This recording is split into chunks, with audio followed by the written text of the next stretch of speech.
د نوي جون رنګونه په نوم دستوره په نیشنل لایبرري اسلام آباد کې ترسره شوه.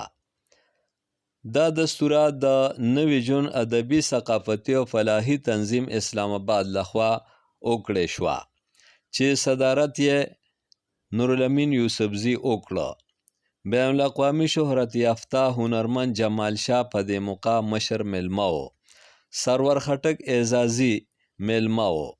په دې موقع چې کم ایوارډونه ورکړی شول، دغه ایوارډونه نوي جون امن ایوارډ 2021 په نوم باندې نومولی شوي وو.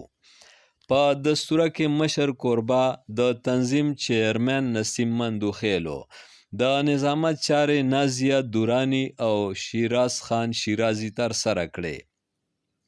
دستوره طیب الله خان د تلاوت کلام پاک نه شروع کړې وه. په دستوره کې ډاکټر عباسین یوسفزي، ډاکټر حنیف خلیل، ډاکټر اقبال شاکر، بصیر بیدار، انور بیګوخیل، ډاکټر شنا خان مندوخیل، نصیب شاه، رفعت خټک، ظفر خان ظفر، اختر نعیم اختر، راج جهان هلال، عظیم خان وطنیار، شانام، سید مصطفی سائل، تاج الدین فطرت، سلیمان دورانی او نورو ګډون کړی.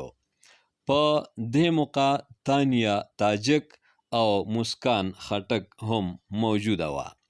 سندرغاړي راج خان مروت، نعیم توری، ګل محمد او سندرغاړي هینا عباسی د خپل خوږ آواز په ذریعه باندې د محفل ښکلا نوره ښکلې کړه. هنرمند خانزاده اسفندیار خټک په دې موقع باندې د خپل خټک ډانس د اهم فن مظاهره هم وکړه. په دې موقع باندې د ملک د مختلفو سیمو نه راغلو لیکوالانو، شاعرانو او هنرمندانو ځینې اهمې او ګټورې خبرې هم وکړې او دا دستوره یې په مجموعي لحاظ یوه کامیابه دستوره وګرځوله. په دې موقع باندې راغلو کسانو یو بل سره دستورونه وغوښتل او دغه شان